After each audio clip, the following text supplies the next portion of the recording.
You think you know this story. The old man planted a turnip. The turnip grew big and bigger. He pulled, his wife pulled, the granddaughter pulled. Then the dog, the cat, the mouse, they all pulled, and at last, they got it out. A cheerful rhyme, a funny little chain of characters, and a simple moral. Together, we are strong. But what if that's just the surface? What if this children's tale hides something deeper? An old parable, almost forgotten. A hidden code passed down from our ancestors. A story we heard with a smile, but only now, as silver touches our hair, we begin to truly understand it. Why is there no mother or father in the story, as if they've been erased? Why does the whole household fight for one vegetable? Why do even the cat and the dog, who always argue, work side by side? And why does everything depend on the smallest one, the tiny mouse, who wasn't even called first? These are not just questions, they're cracks in the story. And through these cracks, something ancient breaks through, something buried inside the tale, like a message in a bottle. And maybe now we're finally old enough to read it. If you once heard the turnip as a fairy tale, maybe now is the time to hear it as a revelation, the root that pulls a whole generation behind it. Why is it a turnip they're pulling in the story, and not something else? Turnips. Today we barely think of them, maybe as a funny character in an old children's tale. But once, they were at the center of life. In ancient Rus, the turnip wasn't just food. It was survival. It was the first thing people planted, the last thing they harvested. The poor ate it, the rich ate it. It was served on weekdays and holidays. Turnip soups, pies, dried slices, steamed dishes, fermented roots, even a cold drink, the recipe for which is now lost. It was simple, filling, and above all, reliable. It grew in any soil. It withstood frost. It didn't need much care. The turnip was like the root of the family, strong, invisible, but nourishing the whole tree of life. That's why the story revolves around it. The turnip isn't just a vegetable. It's a symbol, a link between generations, a sign of shared memory, of deep roots reaching back into the past. It doesn't grow fast, but it grows massive. And once it's ready, it's too heavy for one person alone. To reach that depth, you need everyone. It's the old man who plants it, the elder, the founder, the ancestor. He's more than just a character. He's the keeper of the family line. But here's the twist. Even he can't pull it out. He planted it. But he's old now. Wise, but weak. And that's the turning point. The one who begins is not always the one who finishes. It takes the next ones to carry it on. And here's the hidden hook. The turnip sinks into the ground the way our legacy sinks into us. Memory, experience, sins, promises, wounds, strength, all that we inherit, all that lies deep but pulls on us from within. And to pull it free, you don't need a hero. You need a family, a chain, a team, the present and the past, moving as one. That's why this isn't just a story about a turnip. It's about what each of us is pulling, and how none of us pulls alone, who's missing from the chain. And why does the story avoid the parents? If you read closely, it becomes clear. There's the grandfather, the grandmother, the granddaughter, the dog, the cat, and the mouse. But where are the girl's parents? Where is the mother? Where is the father? In most cultures, they represent strength, protection, care. The man as the provider, the shield of the home.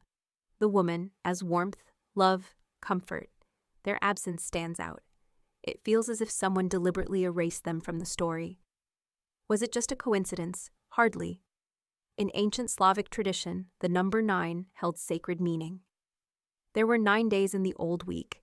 9 generations marked the memory of a family line. 9 knots were tied in protective dolls. In the oldest pre-Christian version of this tale, folklorists believed there were 9 characters, a full family structure. But after the Christianization of Rus, a new sacred number arrived. 7. 7 days in a week. 7 virtues. 7 sacraments. 7 notes. 7 days of creation. 7 became the number of order, of spiritual correctness. The tale had to reflect that. But there may be a deeper reason why the parents were removed. Imagine this. If the father, a strong, capable man, tried to pull the turnip and failed. It would look like weakness, like damage to the image of the male figure. But the grandfather is different. He's an elder. His time has passed. His failure is forgiven. In fact, his wisdom is in knowing his limits. He asks for help. That's not defeat, that's leadership. The same goes for the grandmother. She's not competing with the mother figure. She's not the second mistress of the house. She's the keeper of memory, of warmth, of recipes, of herbs, of stories. She is the soft shadow of the old matriarchy, watchful but gentle. And the granddaughter? She's the future, the next link in the chain. Together, they are the family. No power struggles, no conflict between generations, no fight over who's in charge. That's why the story has no arguments, no blame, just unity. In this structure, the parents are not needed. They are out in the world, working, building, fighting, feeding. Their place is outside the story. But here, this is the circle of memory, the quiet core, the heart of the family line. And maybe that's the message. This tale is not about a perfect family with a house by the sea. It's about survival. About how, in hard times, the ones who are near come together, not always by blood, not always by rule, but by spirit. And so, they pull. Together. Without titles. Without blame. They pull something no one can lift alone. A world where the dog and the cat stand side by side. What does that say about us, and what we truly long for? Among all the details in the story, one moment stands out, and stays with us. The moment when the dog and the cat join forces. Dogs and cats. In real life, they're rivals. Generations of children grew up believing they were born to fight. Bark versus meow. The loyal guardian versus the lazy loner. One lives on a leash, the other on a windowsill. One serves, the other wanders. But in the story, something strange happens. They stand together. The cat follows the dog. No complaints, no resistance, no hiding. And this isn't magic, it's a choice. A quiet decision for something greater. A goal neither can reach alone. That's the moment of truth. Not every grown-up can do this. Let go of pride. Forget old wounds. Say out loud, yes, I need your help, even if we don't get along, even if we never have. The dog, she's not just a pet. She's a guardian, loyal, fierce, direct. She protects the home, the boundary, the purpose. The cat, she's something else, gentle, elusive, independent. She brings warmth, intuition, stillness. She's the quiet soul of the house. They are opposites, like yin and yang. But together, they create balance. They create what we call home. Without protection, the home is unsafe. Without comfort, it's empty. But together, they complete each other. So when they join the chain, not just to pull a turnip, but to serve a shared purpose, it's not just a cute moment. It's a message, a call for maturity. For peace, for the wisdom to say, we are different, and that's a good thing. And then, the cat calls the mouse, the very creature she's supposed to hunt. And in that moment, the story takes a step into the impossible. But that's a different story. A story about the smallest one, who changes everything, the mouse. We'll talk about her next, the smallest one with the greatest power. How did the mouse become the key to a story where no one called her first? At the end of the tale, she appears. Small, quiet, almost invisible. The mouse. It's she who completes the chain. It's only after she joins that the turnip finally moves. A paradox? No. A deeper truth, hidden in a simple rhyme. Let's think. Why the mouse? Why not a bear or a rooster? Why not someone more important? Why a creature people usually fear, chase away, or ignore? The answer lies in symbolism. In old village life, mice showed up where there was plenty, where food wasn't locked away, where crumbs were left not from laziness, but from trust. The mouse meant the house had enough. Enough bread, enough warmth, enough life. But there's more. The mouse is a symbol of unseen strength, the kind that's easy to overlook. You don't hear her footsteps. You don't expect her to help. She's not called first. But when the strong and the proud can't get it done, she arrives and finishes what they couldn't. Isn't life like that? A person, a word, a moment, something small, and suddenly everything shifts. Not because it's loud or grand, but because it's the one missing piece, the final drop, the quiet key that holds everything together. The mouse isn't just a character, she's a reminder. Don't judge by size. Don't ignore the quiet ones. Don't erase those who stay in the background. Sometimes they're the answer. And if you remove the mouse from the story breaks. The turnip stays buried. Everyone stands frozen, stuck in a moment that never ends. And maybe that's how we feel in life sometimes. We've tried everything, called everyone, and still, nothing moves. Until the mouse arrives, the last hope, the unexpected help, the quiet answer we never saw coming, and the tale seems to whisper. Sometimes strength is not in loudness, but in perfect timing. A tale that was rewritten. And why it matters to know what was changed. The story of the turnip, as we know it, with its rhymes, repetition, and clear moral, isn't as ancient as it seems. Its familiar form is the work of a great teacher, Konstantin Ushinsky. In the mid-19th century, he rewrote this piece of oral folklore for his schoolbook, The Native Word. It became one of the foundations of Russian education and in one of the first examples of children's literature. He took an ancient motif, passed down for generations, from grandmother to granddaughter, from grandfather to grandson, and shaped it into something clear, structured, and educational. On one hand, it was a breakthrough. The tale entered the classroom. It stopped being something whispered near the stove, at the edge of sleep. It became official, a part of learning, but on the other hand, something was lost. Something was smoothed over, trimmed, fitted to serve the needs of a new era. The needs of the state, the school, the new kind of citizen. Meanings left between the lines, the ones no one said out loud. Almost silently, but with precision, the story passes down a model of the world, a model of family, of society. There is a hierarchy of generations. Each character stands in their place. No one argues, no one tries to take the lead. The grandfather, wise but weak. The grandmother, steady. The granddaughter, young and growing. The dog, a guardian. The cat, peace and comfort. The mouse, the unexpected solution. Everything is ordered. Everything repeats, like a ritual. But there's something else, something harder to face.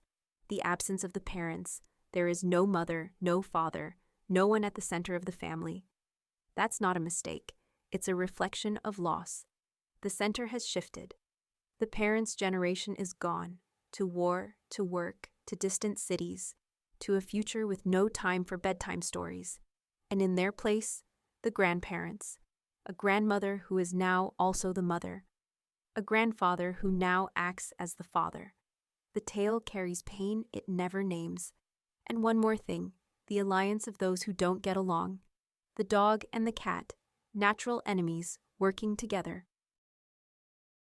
What is that if not a vision of the future? A world where people with different views, habits, and tempers must stand side by side. Not because they love each other, but because without unity, the turnip won't move. This is the real moral, not the one on the surface, the one that lingers in the soul. This story, it's not just a children's tale, it's a cultural code. We tell the turnip to our kids, not realizing it's speaking to us too. It carries the structure of the world we live in, a world where everyone matters, where we don't need a hero, we need a team, where nothing shifts without the mouse, where enemies can become allies, where an old man asks for help, and there's no shame in that, where family is not just formality, sometimes it's the last hope. To know the tale was rewritten is to understand this. What we hear is not always what is truly passed down. And that's why stories like this live on, because they know how to hide the truth until we are ready to hear it. A moral you only understand with time, and why the turnip is really a story about us. When we were children, the turnip seemed simple and fun. Silly repetitions, a cheerful rhythm, familiar characters. The old man, the grandmother, the dog, the mouse. A happy little chain where everyone helps, and in the end, success. What could be simpler? Later in school, we were told it's a lesson about teamwork. A good one. Together we're strong. Ask for help. Help others, and things will work out. That's true, but even that is just the surface. Only with age, when we've lived longer than the characters in the tale, do we start to see. This story is about life, and about you. It's about how hard the simple things can be. About how sometimes, no matter how hard you try, the root just won't budge. About how much it means to have someone near, not because they must help, but because they choose to, because they care, because they're there. The turnip is what we carry every day: family, work, caring for aging parents, fighting loneliness, facing fears, holding on to old pain, learning lessons we thought we already learned. We each have our own turnip, but the truth is the same: no one pulls it alone. This tale is about roots, about our ancestors, whom we sometimes forget. Grandfathers who planted, built, began, but can no longer finish. Grandmothers who passed down recipes, stories, warmth. People who are gone, but still live in us. And those who are still small, but already holding our hand. It's also a story about forgiveness. Even the dog and the cat, eternal enemies, stand together. No arguments, no grudges. Because the turnip matters more, because the struggle is shared. And then you start to wonder, who are we still in conflict with? Who stands beside us but in silence? Who haven't we called? Because pride is in the way. Maybe if we simply reached out, like in the story, the turnip would already be on the table. Maybe our mouse is already here, and we just haven't noticed. And that's when you realize, this story isn't about pulling a vegetable. It's about pulling each other. Out of pride, out of loneliness, out of old wounds, and finally sitting at the same table, as a family, as a lineage, as people who still know how to be together, no matter what.